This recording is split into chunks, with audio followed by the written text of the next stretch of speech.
Hey guys, कैसे हैं सब लोग। आज से हम लोग नई यूनिट स्टार्ट करने वाले हैं जिसका नाम है रेस्पिरेटरी सिस्टम। इस यूनिट में हम लोग बहुत सारे टॉपिक्स कवर करेंगे, खास करके वो जो यूनिवर्सिटी एग्जाम्स के लिए आपके इंपॉर्टेंट होते हैं। तो यार, तुमने अभी तक चैनल को सब्सक्राइब नहीं करा है तो सब्सक्राइब कर लो। और अगर तुमको पीडीएफ नोट्स चाहिए तो वो तुमको मिल जाएंगे मेरे टेलीग्राम आईडी पे। यहाँ पे मैंने इसकी आईडी दे रखी है। और तुम लोग मुझको इंस्टाग्राम पे भी फॉलो कर सकते हो, वहां पे बहुत सारी अपन रील्स डालते रहते हैं। और क्योंकि मेरे को फन भी होना चाहिए, इसलिए इंस्टाग्राम पे वाला सिस्टम अपना चलता है। और टेलीग्राम पे आपको सारे नोट्स मिल जाएंगे। लिंक जो है दोनों की आपको डिस्क्रिप्शन में मिल जाएगी, वहां से जाकर के मेरे को दोनों जगह पे आप लोग ज्वाइन कर सकते हो, एक तो टेलीग्राम चैनल और फॉलो कर सकते हो इंस्टाग्राम आईडी पे। तो आज का हम यूनिट स्टार्ट करते हैं, आज का हम टॉपिक स्टार्ट करते हैं मैकेनिक्स ऑफ ब्रीथिंग। सो सबसे पहले हम ये समझते हैं कि हम दो शब्द जानते हैं, एक होता है ब्रीथिंग और एक होता है रेस्पिरेशन। ठीक है, इनमें डिफरेंस क्या होता है और क्या सिमिलरिटी होती है, इस चीज को हम समझने की कोशिश करते हैं। So breathing is a process by which organisms inhale oxygen from the surrounding environment and exhale carbon dioxide along with other gases। जैसे हम किसी को कहते हैं कि सांस लो, है ना, तो हम ऐसे, ये हमारा होता है ब्रीथिंग, यानी जो मैकेनिकल प्रोसेस है जिससे हम अपनी एनवायरमेंट से एयर इनहेल करते हैं एंड जो हमारे टिश्यूज से कार्बन डाइऑक्साइड बन के आती है उसको हम एक्सेल करते हैं। ये होती है ब्रीथिंग। अब अगर इसमें हम एक स्टेप और ऐड कर दें कि जो ऑक्सीजन हमने इनहेल करी है वो पूरे एक्सचेंज होकर के, ट्रैवल होकर के हमारे टिश्यूज तक जाती है। टिश्यूज में जाने के बाद वहां पे सेल्स में जाती है और सेल्स में वहां पे उसका यूटिलाइजेशन होता है, उसको हम यूटिलाइज करते हैं हमारे माइटोकॉन्ड्रिया में। आपने पढ़ा ही हुआ है सेल साइकिल में ये पूरा। सो ये जो प्रोसेस होती है इसको हम रेस्पिरेशन कहते हैं, जहां पे हम इस ऑक्सीजन को यूटिलाइज करते हैं, उसको हम रेस्पिरेशन, उसको हम सेलुलर रेस्पिरेशन कहते हैं। So breathing plus cellular respiration, इसको हम मिला करके रेस्पिरेशन बोलते हैं। ये है हमारा डिफरेंस है, similarity between breathing and respiration. I hope आपको समझ में आया होगा, एक बार और मैं बता देता हूं। सो जो ब्रीथिंग है इट इज सिंपली हमारा जो हमने एयर इनहेल एंड एक्सेल करना, ये होती है हमारी ब्रीथिंग। सिंपली हमने एयर इनहेल करी, एक्सेल करी, ये है हमारी ब्रीथिंग। लेकिन एयर को इनहेल करना, एक्सेल करना, प्लस जो एयर हमने, जो एयर है उसका ट्रांसपोर्ट होना, उसका एक्सचेंज होना, उसका यूटिलाइजेशन होना, ये होता है हमारा रेस्पिरेशन पूरा। Clear? Okay. So respiration on the other hand refers to the biochemical process that occurs within the cells where energy is produced by breaking down molecules such as glucose, हमारा जो एक primary metabolite होता है glucose होता है, and releasing carbon dioxide as a by product. जितने भी हमारा टिश्यूज होते हैं उसमें से कार्बन डाइऑक्साइड प्रोड्यूस होती है, सारी जो अपनी सेलुलर रेस्पिरेशन होती है, ये सारी प्रोसेस होती है उनमें से। Respiration is a broader term that encompasses both external respiration breathing and internal respiration cellular respiration। जो हमारी ब्रीथिंग होती है उसको हम एक्सटर्नल रेस्पिरेशन भी बोलते हैं, और जो सेलुलर रेस्पिरेशन होता है उसको हम इंटरनल रेस्पिरेशन बोलते हैं, क्योंकि वो हमारे सेल्स के अंदर हो रहा होता है और यहाँ पे हम सिर्फ एक्सचेंज कर रहे होते हैं हमारे एक्सटर्नल एनवायरनमेंट के साथ एयर को, इसलिए इसको हमने एक्सटर्नल रेस्पिरेशन बोला है। क्लियर? सो आई होप आपको समझ में आएगा कि ब्रीथिंग क्या, सिंपली इनहेल करना एंड एक्सहेल करना, वेयर एज रेस्पिरेशन जो होता है इट इज ब्रीथिंग प्लस हमारा सेल्यूलर रेस्पिरेशन। हमारा सेलुलर रेस्पिरेशन।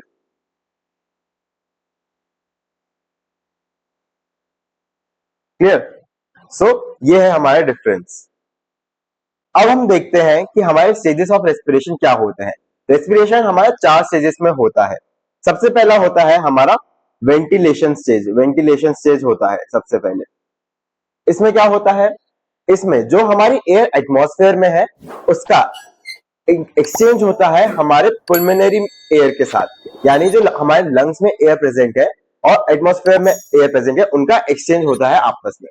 सो ये होती है हमारी पहली stage, ventilation stage. Exchange of gases between the atmosphere and pulmonary capillary blood occurs due to pulmonary ventilation. Clear? Second है हमारा ट्रांसपोर्ट स्टेज। इसमें जो हमने एयर इनहेल करी है उसमें से गैसेस एक्सचेंज हो गई हैं, अब वहां से पुल्मोनरी कैपिलरीज के थ्रू जाएंगे हमारे टिश्यूज तक।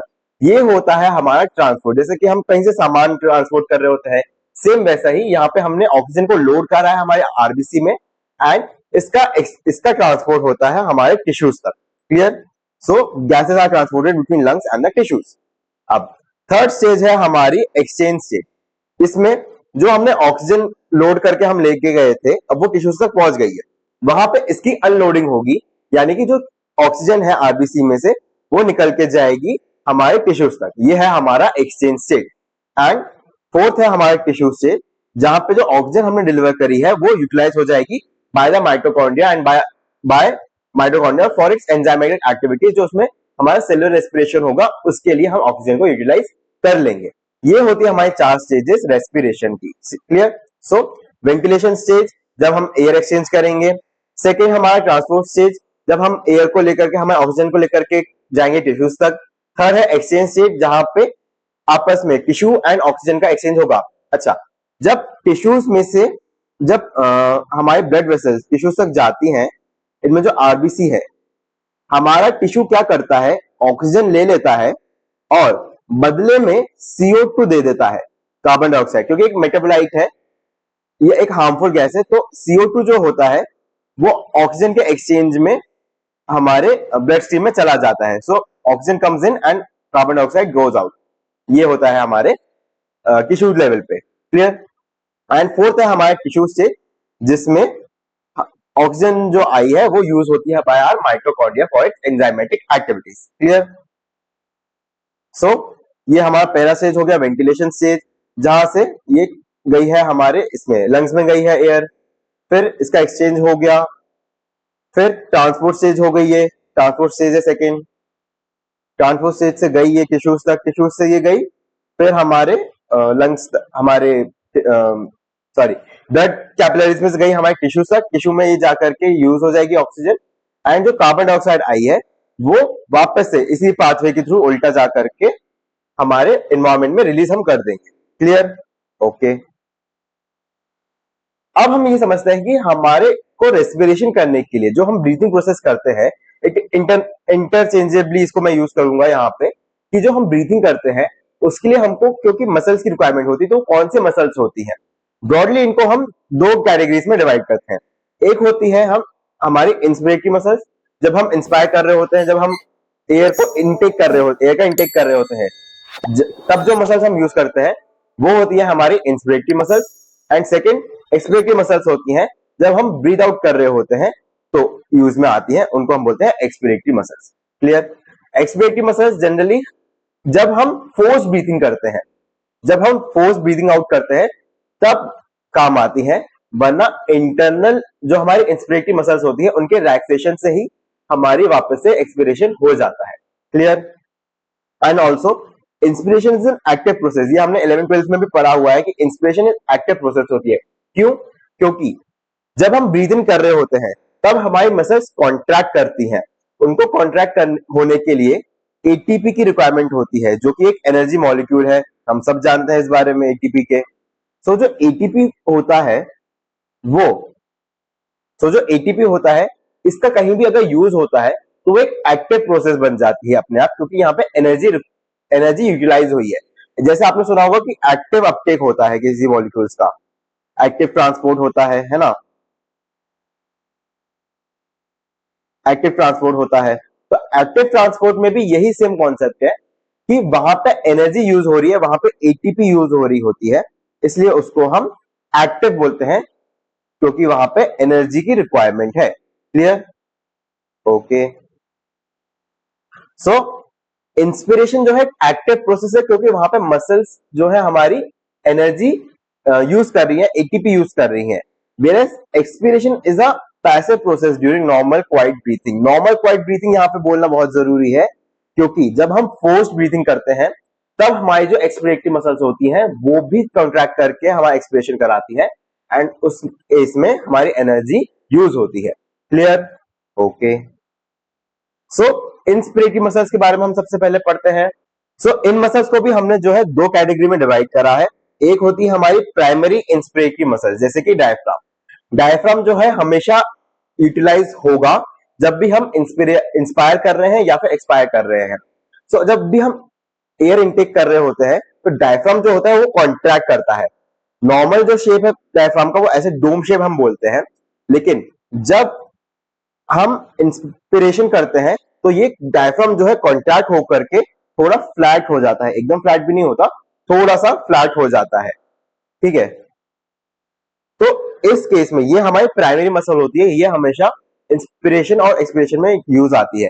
तो प्राइमरी इंस्पिरेटरी मसल डायफ्राम होती है, इसकी नर्व सप्लाई होती है फ्रेनिक नर्व के through, and external intercostal muscle जो है, हमारी दूसरी प्राइमरी मसल है, वो सप्लाई होती है इंटरकॉस्टल नर्व्स के थ्रू। इनकी नर्व सप्लाई आपको याद रखनी है तो कर सकते हो, वरना सिंपली हम ये भी याद रख सकते हैं कि डायफ्राम और एक्सटर्नल इंटरकॉस्टल मसल्स जो होती है, याद रखना जो इंटरकॉस्टल मसल्स होती है वो तीन टाइप की होती है, external intercostal, internal intercostal and inner most intercostal. यहाँ पे एक्सटर्नल इंटरकॉस्टल एंड डायफ्राम जो है प्राइमरी इंस्पिरेटरी मसल्स है जो इंस्पिरेशन करवाएंगी। क्लियर। अब जब हम फोर्स इंस्पिरेशन करेंगे तो कुछ मसल्स एक्स्ट्रा ऐड हो जाती है, जैसे कि स्टर्नोक्लीडोमास्टॉइड जो यहां से ऐसे एक्सटेंड करती है तो हमारे मास्टॉइड प्रोसेस से लेकर के स्टर्नम तक। स्क्लेनी मसल होती है, एंटीरियर सेरिटी होती है, और एलिवेटर्स होते हैं स्कैपुला के एंड पेक्टोरल्स होते हैं। ये एक्सेसरी मसल्स हैं हमारी, जब हम फोर्स ब्रीथिंग करेंगे तब इनकी यूज होगी। क्लियर। सो एक हमारा क्या हुआ, ये डायफ्राम है हमारा, ये डायफ्राम है ये। फिर यहाँ पे इंटरकॉस्टल मसल्स बताई हैं। एक्सटर्नल इंटरकॉस्टल किस में यूज आती है, हमारे इंस्पिरेशन में, और इंटरनल इंटरकॉस्टल तब हमारे यूज आएगी जब हम एक्सपिरेशन करेंगे। क्लियर। ओके। सो एक्सपिरेटरी मसल्स का क्या सीन है यहाँ पे, प्राइमरी एक्सपिरेटरी मसल्स जो होती है इंटरनल इंटरकॉस्टल होती है, जो इनर्वेटेड होती है हमारे इंटरकॉस्टल नर्व से। याद रखना जो भी हमारे इंटरनल इंटरकॉस्टल हो गई, एक्सटर्नल इंटरकॉस्टल हो गई, इनकी नर्व सप्लाई है इंटरकॉस्टल मसल। याद तो हम रख ही सकते हैं, इतना है, कॉस्टल कॉस्टल हम कर रहे हैं, इंटरकॉस्टल हम याद रख लेंगे, है ना। और एक्सेसरी मसल यहाँ पे एब्डोमिनल मसल। जब आप देखो कि आप ऐसे कपालभाति जैसे करते हो तो ऐसे हम हमारे एब्डोमेन की मसल्स यूज कर रहे होते हैं कि हम फोर्स ब्रीथिंग करें। तो यहाँ पे भी वही, बस इतना ही जनरल कॉन्सेप्ट है, ये हमें जो याद रखना है कि जो एब्डोमिनल मसल्स होती हैं एक्सेसरी, जब हम फोर्स ब्रीथिंग करेंगे, फोर्स एक्सपिरेशन करेंगे, उसमें यूज आएंगी। क्लियर। ओके। सो यहाँ पे इंटरनल इंटरकॉस्टल हो गई एक्सपिरेशन के लिए, है ना, एक्सपिरेशन के लिए। और ये है हमारी एब्डोमिनल मसल्स, कौन कौन सी, रेक्टस एब्डोमिनस हो गई, रेक्टस एंटीरियर साइड में है हमारी, है ना, एक्सटर्नल ऑब्लिक हो गई, ये सारी हमारी यूज आती हैं जब हम फोर्स ब्रीथ आउट करते हैं, यानी फोर्स एक्सपिरेशन करते हैं, तो ये हमारी मसल्स यूज में आती हैं। क्लियर। ओके। नेक्स्ट हम पढ़ने वाले हैं कि मूवमेंट्स ऑफ थोरैसिक केज क्या होते हैं, कि हमारा थोरैसिक केज कैसे मूव करता है। उससे पहले मैं एक वीडियो आपको दिखाऊंगा, ठीक है, थोड़ा अपन वीडियो भी यूज करेंगे इस बार। तो जैसा कि तुम लोग यहाँ पे देख रहे होगे, ये है हमारा पूरा रिब केज, ठीक है। तो ये रिब केज जो है मूव कर रहा है जब भी हम एक्सपिरेशन, हमारा ब्रीदिंग कर रहे हैं, जब भी हम रेस्पिरेशन कर रहे हैं, है ना। फिर से इसको प्ले करता हूं मैं। सो जैसे कि नोट कर रहे होगे कि ये रिब केज जो है देखो मूव कर रहा है पूरा, है ना, स्टर्नम ऊपर उठ रहा है, रिब केज आगे भी जा रहा है और साइड में भी मूव कर रहा है। तो ये है हमारे मूवमेंट्स ऑफ रिब केज जो कि हम पढ़ेंगे। Thoracic cage, rib cage interchangeably use कर सकते हैं हम। So thoracic cage enlarges because of increase in all diameters, ठीक है। एंटीरियर पोस्टीरियर डायमीटर होता है, वर्टिकल डायमीटर होता है, और साइड बायस होता है, ठीक है। तो ये सारे जो होते हैं हमारे पैरामीटर्स बढ़ते हैं, और रिब केज जो है एक्सपैंड करता है ताकि लंग्स को जगह मिल पाए उनके एक्सपेंशन के लिए, ठीक है। अब ये कुछ मसल्स के थ्रू होता है, और कुछ ऐसे मूवमेंट्स होते हैं जैसे कि बकेट हैंडल मूवमेंट हो गया, पंप हैंडल मूवमेंट हो गया, ये आपसे पूछा जाता है यूनिवर्सिटी एग्जाम्स में, थ्योरी पेपर में, तो उनको भी अभी हम समझेंगे, ठीक है। एंटीरियर पोस्टीरियर हो गया, ट्रांसवर्स हो गया जो साइडवेज होता है, वर्टिकल हो गया, ये सारे डायरेक्शंस होती हैं। साइडवेज ट्रांसवर्स क्या होगा, जो साइडवेज में हमारा रिब ऐसे एक्सपैंड करता है। एंटीरियर पोस्टीरियर यानी कि आगे एंड पीछे। क्लियर। एंड वर्टिकल मींस ऊपर एंड नीचे, ये हम यहाँ पे क्लियर कर लेते हैं। Okay. Change in size of thoracic cavity occurs because of the movements of 4 units of structures. 4 structure के हम यूनिट देखते हैं. एक होती है thoracic lid, दूसरा है अपर कॉस्टल सीरीज जो कि फर्स्ट से लेकर के सेकंड से लेकर के सिक्स हमारे जितने भी अपर कॉस्टल सीरीज मतलब हमारे सेकंड से लेकर के जो सिक्स रिब्स हैं वो होती है हमारी upper costal series. And lower costal series में आती है 7 से लेकर के हमारे 10th तक, 10th पेयर ऑफ रिब्स. ठीक है, तो upper costal series and lower costal series. And the last है हमारा डायफ्राम जो कि बहुत क्रूशियल रोल प्ले करता है हमारे इसमें रेस्पिरेशन में. ठीक है, सो क्या इनहेलेशन के टाइम क्या होगा, आपको लंग्स की जगह बढ़ानी है तो नेचुरली हर जगह से डायमीटर बढ़ेगा. क्लियर. एंड जब एक्सपिरेशन होगा, एक्सेल करेंगे हम, तो वापस से लंग्स जो है अपने नॉर्मल पोजीशन में आएंगे, तो हमको वापस से जो है रिब केज को शॉर्ट करना पड़ेगा. क्लियर. चेस्ट कॉन्ट्रैक्ट करता है, डायफ्राम वापस आ जाता है एक्सपिरेशन में, चेस्ट एक्सपैंड करता है, स्टर्नम बाहर निकलता है सामने की तरफ, रिब साइडवेज भी मूव करते हैं, ऊपर नीचे भी मूव करते हैं, लंग्स मूव करते हैं आगे की साइड पीछे की साइड, वो पूरा एक्सपैंड करते हैं. एंड डायफ्राम जो होता है वो कॉन्ट्रैक्ट करके डोम शेप से अपना वापस से फ्लैट होने लगता है. यहां पे देखो ये एक्सपिरेशन के दौरान बताया है, यानी इसको मैं दूसरे कलर से मार्क करता हूं. ये जो हमारा डायफ्राम है ये एक्सपिरेशन के दौरान बताया, यानी कि एक्सपिरेशन के दौरान ये वापस से डोम शेप में आ गया है. और जब हम इंस्पायर करते हैं, जब हम एयर इनटेक करते हैं, तो ये जो होता है कॉन्ट्रैक्ट करके फ्लैट होता है. थोड़ा थोड़ा आपको पोजीशन में दिख रहा होगा, थोड़ा डिफरेंस है ना. और ये वीडियो हमने पहले ही देख ली है, वापस से एक बार समझते हैं. जो रिब्स है उनकी मूवमेंट आप देख सकते हो कि यहाँ पे ऐसे साइड वाइज मूव कर रहे हैं, है ना. स्टर्नम ऊपर की तरफ जा रहा है. डायफ्राम अगर हम नीचे देखें तो डायफ्राम भी आपको दिखा कॉन्ट्रैक्ट हो रहा है. ये आगे हम और अच्छी वीडियो देखेंगे इससे भी. ठीक है, सो सबसे पहले हम समझते हैं कि थोरैसिक केज में मूवमेंट जो होता है, थोरैसिक लिड के क्या मूवमेंट होता है. थोरैसिक लिड जो होती है फॉर्म बाय मैन्यूब्रम स्टर्नी इसको बनाता है. मैन्यूब्रम स्टर्नी यानी कि हमारा जो स्टर्नम का ऊपर का पार्ट होता है. मैन्यूब्रम स्टर्नम 3 पार्ट में हमारा डिवाइडेड होता है, कुछ ऐसा होता है हमारा स्टर्नम. तो इसको हम 3 पार्ट में डिवाइड करते हैं. बॉडी होता है और टिप होती है, टेल होती है. उसकी ऊपर का पार्ट जो होता है वो कहलाता है हमारा मैन्यूब्रियम स्टर्नी. ठीक है, ये कहलाता है हमारा manubrium sterni. So the first pair of ribs कुछ ऐसे होते हैं, वो एकदम जो स्टर्नम के यहां पे आकर के अटैच होते हैं. ठीक है, सो जो मैन्यूब्रियम स्टर्नी है and first pair of ribs होती हैं वो हमारा थोरैसिक लिड बनाती हैं. और ये जो होता है हमारा एंटीरियर पोस्टीरियर डायमीटर जो होता है उसको थोड़ा सा बढ़ाती हैं आगे की साइड से. क्लियर. ओके, नेक्स्ट है हमारा अपर कॉस्टल सीरीज. अपर कॉस्टल सीरीज क्या करती हैं, अपर कॉस्टल सीरीज में सेकंड से लेकर के 6th पेयर ऑफ रिब्स आती हैं, मैंने आपको पहले बताया. अब इनमें 2 टाइप के मूवमेंट हमको देखने मिलते हैं. एक होता है पंप हैंडल मूवमेंट और दूसरा होता है हमारा bucket handle movement. Pump handle movement जैसे कि हमारा जो आपने अगर देखा हो गांव में पंप लगे होते हैं आज भी, तो उनका जो मूवमेंट होता है ऊपर एंड नीचे, उसी तरह से जो हमारी रिब्स होती हैं वो भी ऊपर की साइड ऐसे जाती हैं, नीचे आती हैं, क्योंकि एक्सपैंड करने के लिए हमने 3 तरह के अपने डायमीटर पढ़े, anterior posterior, transverse and vertical. तो उन सब जगहों से अगर हमें एरिया बढ़ाना है तो उसके लिए डिफरेंट टाइप्स ऑफ मूवमेंट्स हमें करने पड़ते हैं रिब्स को. ये एक उनमें से हमारा pump handle movement. And second होता है हमारा बकेट हैंडल मूवमेंट. जैसे कि हम बाल्टी उठाते हैं ऊपर की साइड, तो वैसे ही हमारा रिब्स भी जाते हैं. इसको हम और अभी अच्छे से देखते हैं. सो पहले उसके पहले एक और वीडियो देख लेते हैं.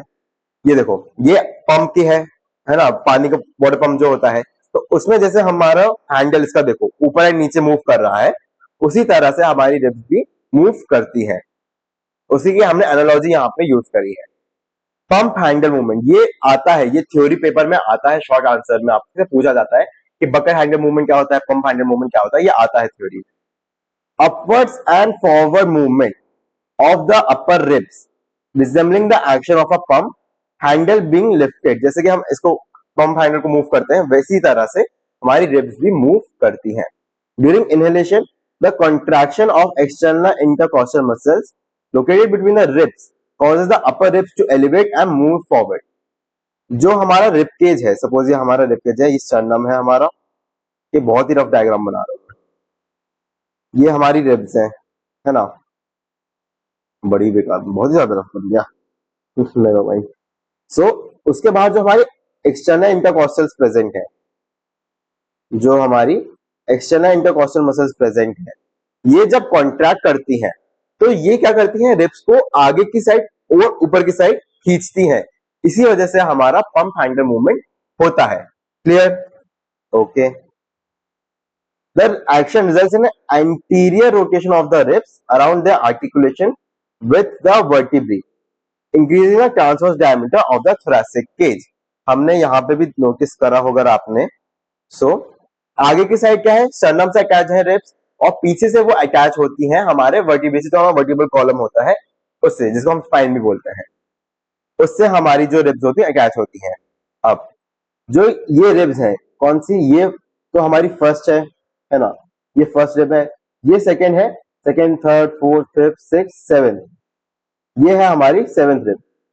तो सेकंड से सिक्स जो होती है, ये हमारा अपर कॉस्टल सीरीज कहलाती है, और इन्हीं में हमको ये वाले मूवमेंट्स अभी देखने हैं। सो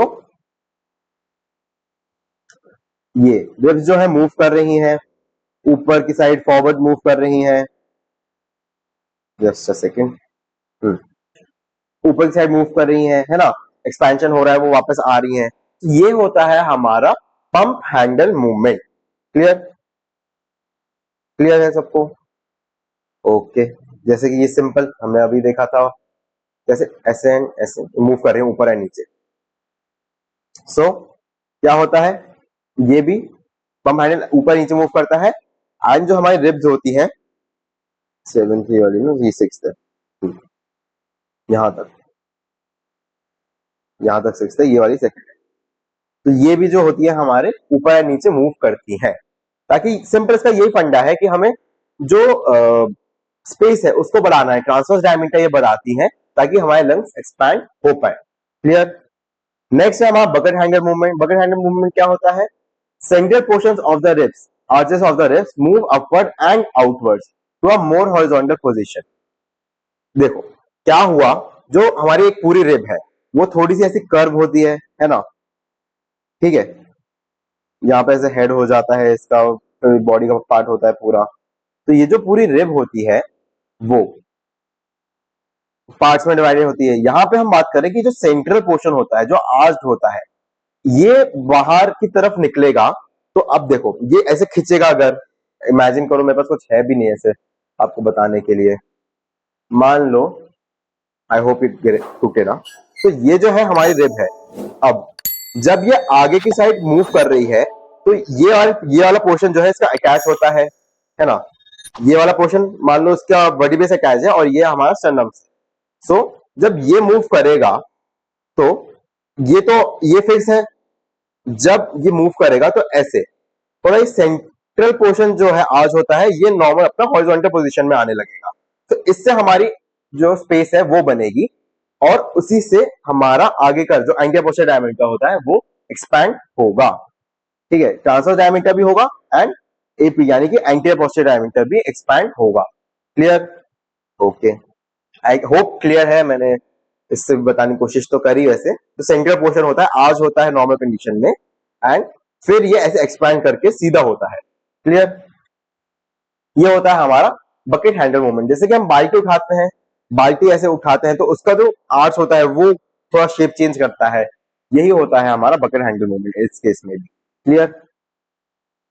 सो जैसे हम बकेट उठाते हैं, है ना, वैसे ही हमारा जो सेंट्रल पोर्शन होता है ये भी ऊपर की साइड उठता है, और हॉरिजॉन्टल होता है, थोड़ा सा सीधा होता है।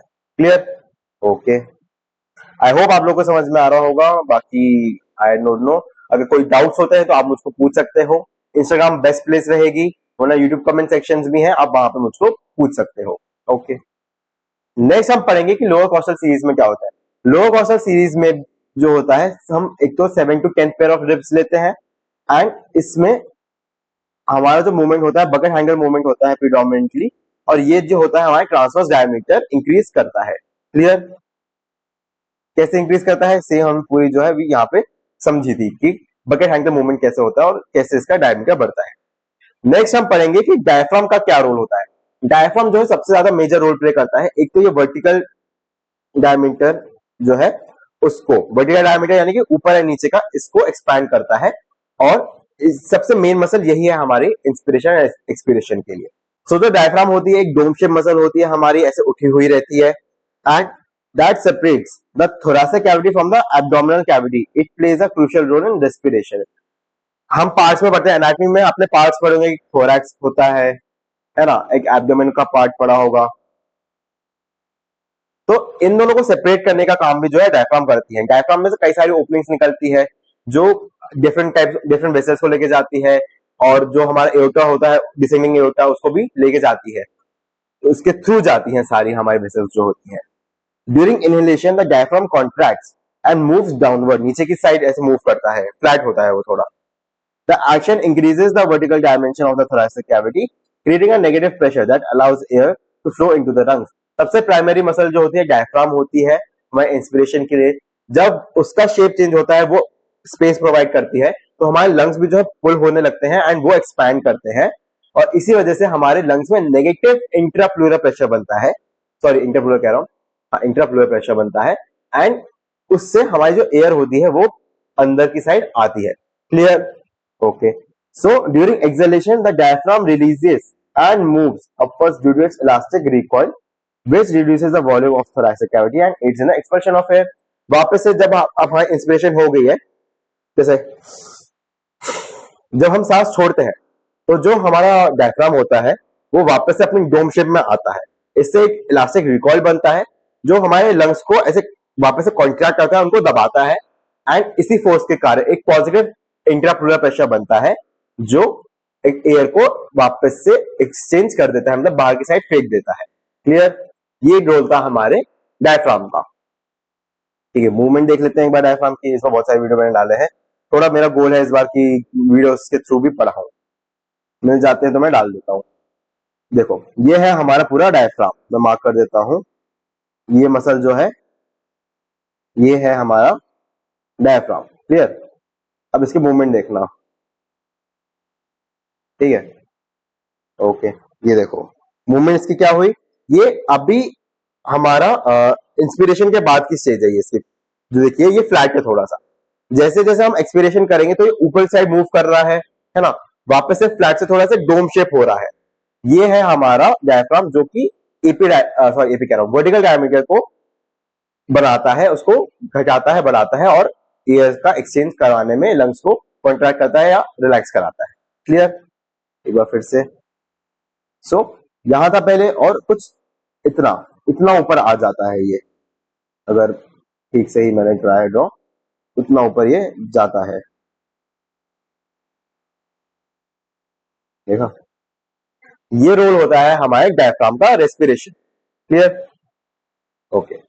अब मूवमेंट ऑफ लंग्स कैसे होंगे, वही सिंपल है, इनलार्जमेंट ऑफ थोरैसिक केज होगा, तभी हमारे क्या होगा, एक नेगेटिव इंट्राप्लूरल प्रेशर बनता है, जिससे कि हमारे लंग्स का एक्सपेंशन होगा और एयर इनसाइड आएगी। क्लियर? थोरैसिक कैविटी बढ़ी, लंग्स का साइज बढ़ा, और उससे नेगेटिव इंट्राप्लूरल प्रेशर बना, जिससे एयर इनसाइड आई हमारे लंग्स के। अब क्या होगा, थोरैसिक कैविटी जो थोरैसिक केज है उसका साइज कम होगा, लंग्स पे प्रेशर बनेगा, उनपे आउटसाइड से प्रेशर लगेगा, पॉजिटिव प्रेशर लगेगा, पॉजिटिव प्रेशर डेवलप होगा सॉरी लंग्स के अंदर, एंड वो फिर हमारे जो एयर है उसको वापस से बाहर की साइड निकाल देंगे, एक्सचेंज कर देंगे। Clear? During expiration the thoracic cavity decreases in size to the pre inspiratory position. Pre inspiratory position यानी कि सांस लेने से पहले जो हमारे लंग्स की पोजीशन थी वहां पे। क्लियर? ओके। नेक्स्ट हम पढ़ेंगे कि कोलैप्सिंग टेंडेंसी ऑफ लंग्स क्या होती है। कोलैप्सिंग टेंडेंसी ऑफ लंग्स क्या होती है, ये हमारा आगे जाकर के रिलेट करेगा सर्फेक्टेंट वाले चैप्टर में, तो इसको अभी हम यहाँ पे समझ लेते हैं। कोलैप्सिंग टेंडेंसी क्या होती है लंग्स की, इसको हम लंग रिकॉइल भी बोलते हैं, या फिर इसको हम इलास्टिक रिकॉइल भी बोलते हैं। क्या होता है, जो हमारा लंग होता है उसके टिश्यू में इलास्टिक फाइबर्स प्रेजेंट होते हैं, इनकी ये प्रॉपर्टी होती है कि ये हमेशा खींचे लंग को इनसाइड की तरफ, अंदर की तरफ खींचे। सो यही इससे बचाने के लिए कुछ ऐसे फैक्टर्स होता है, जैसे सर्फेक्टेंट होता है, इंटरफ्लूअर प्रेशर होता है, ये सारी चीजें जो होती हैं लंग्स को प्रिवेंट करती हैं कोलैप्स करने से। क्लियर? वरना क्या होगा, अगर लंग्स कोलैप्स कर गए एक बार तो हम ब्रीथ नहीं कर पाएंगे, और सबसे ज्यादा इंपॉर्टेंट जो है हमारे जिंदा रहने के लिए वो होती है ऑक्सीजन। क्लियर? तो इसी चीज से बचाने के लिए कि हम जिंदा रहें, इस चीज को मतलब हम मर ना जाए, इस चीज को प्रिवेंट करने के लिए कुछ ऐसे फैक्टर्स होते हैं जो लंग्स को कोलैप्स नहीं होने देते। आगे हम इनके बारे में पढ़ेंगे। refers to the inherent property of the lungs to naturally recoil or collapse when there is no force acting upon them। जब कोई फोर्स नहीं एक्ट करेगा, जब अगर इंटरफ्लूअर प्रेशर भी हटा दूं मैं, जब मैं सर्फेक्टेंट भी हटा दूं, तो लंग्स जो होंगे वो कोलैप्स कर जाएंगे अपने आप। Clear? This property is primary due to elastic fibres and connective tissue present in the lung tissue.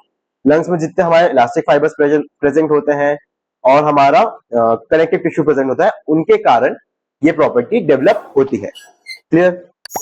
The elastic fibers within the lung tissue are stretched during inspiration, storing potential energy.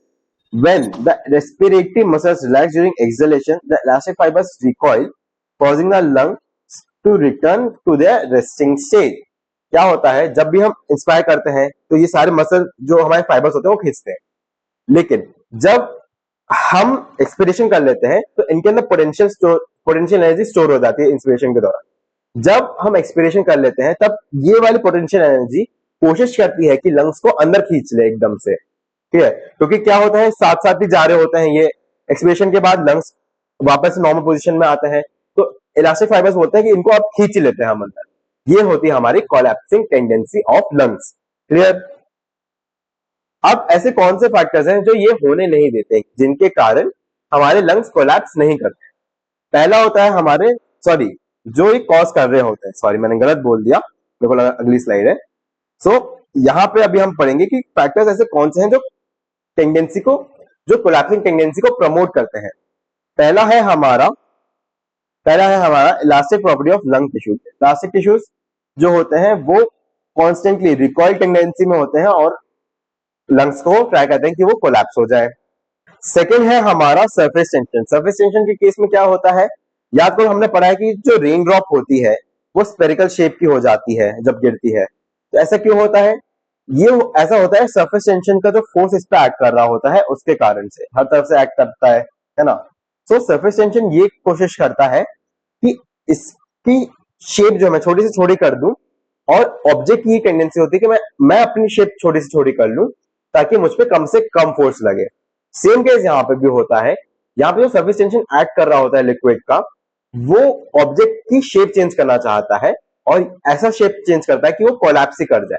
इस चीज से हमारा lungs जो होते हैं collapse करने लगते हैं। एक तो हमारा इलास्टिक फाइबर्स हो गए और दूसरा सरफेस टेंशन। इन चीजों के काउंटर एक्ट में हमारे पास होता है दो, इंट्राप्लूरल प्रेशर एंड सर्फेक्टेंट। आगे जाकर के हम और डिटेल में इसको पढ़ेंगे क्योंकि ये आ जाता है कई बार अपने लॉन्ग आंसर्स में भी। सबसे पहले क्या, ये जो लंग रिकॉइल है हमारे इलास्टिक फाइबर्स इसको खींच रहे हैं, और जो लिक्विड प्रेजेंट होता है एल्वियोलाई में वो कोशिश करता है कि मैं इसकी सरफेस टेंशन को चेंज करके इसके ऑब्जेक्ट की शेप चेंज कर लूं। क्लियर? ओके। सो फैक्टर्स ऐसे कौन कौन से हैं जो प्रिवेंट करते हैं कोलैप्सिंग टेंडेंसी को? पहला होता है हमारा इंट्रा प्लूरल प्रेशर। ये प्लूरल प्रेशर जो होता है हमेशा नेगेटिव होता है। नेगेटिव यानी कि ये हमेशा खींचेगा। ठीक है? ये हमेशा खींचता है। Because of negativity it keeps the lungs expanded and prevents the collapsing tendency of lungs produced by the elastic tissues. क्या होता है, जो हमारा रिबकेज है वो नेचुरली ये चाहता है कि मैं बाहर की साइड जाऊं, क्योंकि इसमें मसल्स एक्ट कर रही होती है बाहर की साइड से। तो इसका मेन गोल ये होता है कि मैं एक्सपैंड हो जाऊं। ऑन द अदर हैंड जो हमारे लंग्स होते हैं उनकी ये टेंडेंसी होती है कि मैं अंदर की साइड खिंचा रहा हूं। जो इलास्टिक फाइबर्स होते हैं वो ये कोशिश करते हैं। इस चीज से क्या होता है, इंटरप्लूरल स्पेस होती है, वहां पे नेगेटिव प्रेशर बनने लगता है जो कि बोलता है नहीं तुम दोनों कहीं नहीं जा रहे हो। रिबकेज को बोलता है कि तू अंदर आएगा और लंग्स को बोलता है कि तू बाहर जाएगा। ये होता है हमारा इंट्राप्लूरल प्रेशर, सिंपल भाषा में। क्लियर? सेकेंड है हमारा सर्फेक्टेंट। सर्फेक्टेंट ऐसा मतलब सब्सटेंस होता है, ये एक लिक्विड होता है, एक लिपिड होता है, जो किससे एल्वेलर टाइप 2 सेल से निकलता है, टाइप 2 एल्वेलर सेल से निकलता है, और ये सरफेस टेंशन को कम करता है। बोलता है कि भाई सुनो, इतना ज्यादा आप हम पे फोर्स मत लगाओ, आप एक काम करो, थोड़ा सा कम फोर्स लगा लो, कम करो, ताकि कोलैप्स ना करें लंग्स। ठीक है, ये रोल होता है हमारे सर्फेक्टेंट का। क्लियर? इसमें एक लिपिड प्रेजेंट होता है जिसको हम डीपीपीसी बोलते हैं, इसका फुल फॉर्म में सब बताऊंगा आपको, सेपरेट वीडियो पूरी आएगी सर्फेक्टेंट के ऊपर भी। ठीक है, सो सर्फेक्टेंट ये कोशिश करता है कि कोलैप्सिंग टेंडेंसी को कम करे। ठीक है, और ये एल्वेलाई में सिक्रीट होता है, एल्वेलर सेल से निकलता है, टाइप 2। क्लियर? सो क्या हुआ, इंटरप्लूरल प्रेशर बना हुआ है यहाँ पे, ये देखो, ये इंटरप्लूरल प्रेशर जो होता है ये कोशिश करता है कि किसी तरह से लंग्स एक्सपैंड ना करें, इन दोनों को खींच के रखता है। क्लियर? और जो हमारा एल्वेलाई होती है उनमें हमारे सर्फेक्टेंट प्रेजेंट होते हैं, सर्फेक्टेंट मॉलिक्यूल्स होते हैं, जो कोशिश करते हैं यहाँ पे सरफेस टेंशन को कम करने की। दोनों चीजें काउंटरैक्ट होती हैं, एंड फिर हमारे लंग्स जो होते हैं नॉर्मल पोजीशन में रहते हैं, ताकि आप फंक्शनली ब्रीथ इन ब्रीथ आउट कर सकते हैं। क्लियर? सो इसी के साथ आज का हमारा लेक्चर खत्म होता है। अगर आप लोगों को वीडियो पसंद आई तो लाइक करना, शेयर करना, आपके जितने भी सारे बैचमेट्स है और भी जितने मेडिकोस को आप जानते हो उनके साथ शेयर करना। फर्स्ट ईयर वालों के लिए स्पेशली वीडियोस हैं, उन सबके साथ आप शेयर करना, और मेरे को कमेंट्स में बताना कि कैसा आपको लग रहा है पढ़ के मेरे से। अगर आपको नोट्स चाहिए आप जा सकते हो मेरे टेलीग्राम चैनल पे, उसकी लिंक डिस्क्रिप्शन में मिल जाएगी, उसको जाकर के ज्वाइन करो, वहां पे सारे पीडीएफ नोट्स डल जाते हैं। सो इसी के साथ आज का लेक्चर हम खत्म करते हैं, मिलते हैं अगली वीडियो में।